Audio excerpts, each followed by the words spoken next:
राज्य सरकारकडून नाटककार साहित्यिक राम गणेश गडकरी यांच्या समग्र साहित्याचं प्रकाशन केलं जातं। मात्र गडकरींच्या या समग्र साहित्यामधून त्यांचा राजसन्यास हे नाटक वगळण्याचा निर्णय राज्य सरकारने घेतलाय। राज्य सरकारने त्यासाठी राज्याचं जे साहित्य आणि सांस्कृतिक मंडळ आहे त्याला याबाबत विचारणा केली होती। डॉक्टर सदानंद मोरे सर या मंडळाचे अध्यक्ष आहेत आणि या मंडळाने होकार दिल्यानंतर राज्य सरकारने हा जो निर्णय आहे तो कायम ठेवण्याचा निर्णय घेतलेला आहे। राजसन्यास या नाटकाबाबत वाद जो आहे तो आपण गेली काही वर्ष पाहतो आहोत।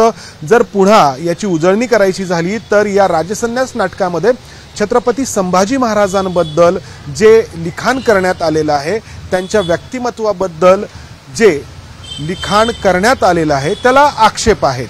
सदानंद मोरे सर आपल्या सोबत आहेत। सर नमस्कार। तुम्ही या मंडळाचे अध्यक्ष आहात, तसे तुम्ही देखील साहित्यिक आहात, तुम्ही देखील नाटककार आहात, तर मग हा निर्णय घेताना तुम्ही नक्की काय विचार केलाय? कसं आहे की गडकरी हे महाराष्ट्रातले थोर प्रतिभावंत नाटककार कवी होते।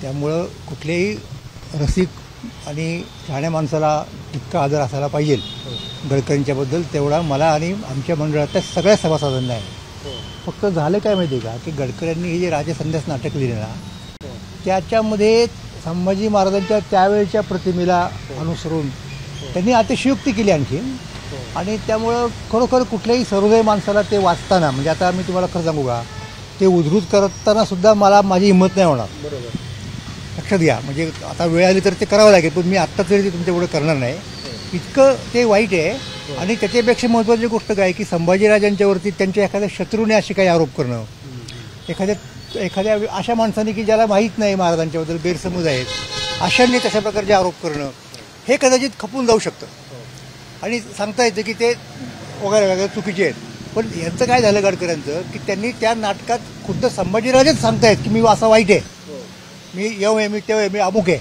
म्हणजे जणू काही संभाजीराजे स्वतःच्यावरच्या आरोपांना कबुली देतात, कन्फेशन देतात, हे जास्त त्रासदायक आहे।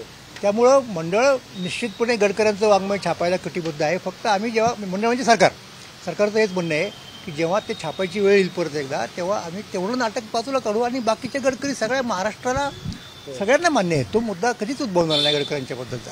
फक्त इथं गडकरी फसले जरा जास्तच करायला गेले। आता कसं आहे की कवी, नाटककार वगैरे लोक थोडंफार अतिशयोक्ती करतातच, पण हे जरा जास्त झालं। याच्याबद्दल सगळ्यांचं एकमत झालं मंडळाचं, आणि सगळ्यांनीच असा ठराव केला शिफारसवाला की सरकारच्या या निर्णयाला मंडळाचा नक्की पाठिंबा आहे। जर एक बातमी आहे तर त्याच्यामध्ये अशी मांडणी करण्यात आली आहे की गडकरींच्या निधनानंतर बरंचसं लिखाण याबद्दलचं जे आहे ते आचार्य अत्रेंनी केलेलं असू शकतं। आता त्याला काही या बातमीच्या मध्ये तर काही असं ठोस काही हे नाहीये। नाही, आचार्य अत्रे असं कधी करणार नाहीत। अत्रे हे गडकऱ्यांचे शिष्य होते, लक्षात घ्या। त्यांचं राजसन्यास नाटक जे अपुरं राहिलं ना ते पूर्ण व्हावं असं अनेकांना वाटत होतं। त्या काळात चर्चा पण व्हायची की कुणी पूर्ण करील का वगैरे वगैरे, पण आचरणना सुद्धा म्हणजे ते कितीही प्रतिभावान असले तरी आपण गडकरींची बरोबरी करू शकत नाही। त्यामुळे असल्या प्रकारचा आचरटपणा मुळात म्हणजे पूर्ण करण्याचा वगैरे, मग केलं असतं तर सगळं नाटक केलं असतं ना पूर्ण, मधूनच हे करण्यात काही मतलब नव्हतं यांना। तेव्हा तसं काही आचरण वगैरे कुणी केलेलं नाही, हा काही मुद्दा उद्भवत नाही। अच्छा सर, तुम्ही म्हणतात की हे राजसन्यास नाटक जे आहे तर त्यामध्ये छत्रपती संभाजी महाराजांची मागे वाद झाला होता तेव्हा मी वाचलं होतं आणि अतिशय आक्षेपार्ह आहे। कोणाही व्यक्तीला हे पटणारं नाही ज्या त्या नाटकामध्ये जे संभाजी महाराजांचं चित्रण करण्यात आलंय। पण तुम्ही म्हणताय की इतर जे काही गडकरी आहेत या नाटकाच्या व्यतिरिक्त ते महाराष्ट्राला मान्य आहे। 100% त्याबद्दल कोणाचाच म्हणजे कॉम्प्रोमाइजचा मुद्दाच येत नाही। 100% मान्य। त्यांचा पुतळा पुण्यातल्या छत्रपती संभाजी महाराज उद्यानामध्ये जो होता तर तो काही संघटनांनी त्यावेळी उखडून टाकलेला होता, तर त्याबद्दल तुम्ही काय म्हणाल? नाही, ते योग्य नाहीच आहे। म्हणजे हे बा, एखादी गोष्ट आपण काय करतो की जी गोष्ट मान्य नाही ती बाजूला करू शकतो ना। गडकरी ॲज सच म्हणजे एकूण गडकरी यांच्याबद्दल कुठल्याही कोणाचं आक्षेपाचं कारण नाही, फक्त तेवढा जो एक भाग आक्षेपार्ह आहे तेवढा बाजूला केला, आमचं काम झालं। धन्यवाद सर। तर आपण पाहिलं महाराष्ट्र राज्य साहित्य सांस्कृतिक मंडळाकडून ही भूमिका जी आहे तर ती व्यक्त करण्यात येते आहे आणि राजसन्यास हे नाटक गडकरींच्या समग्र साहित्यातून वगळण्यात यावं अशी मागणी काही राजकीय पक्षांच्या पदाधिकाऱ्यांकडून करण्यात येत होती आणि त्यानंतर राज्य सरकारकडून हा निर्णय घेण्यात आलाय।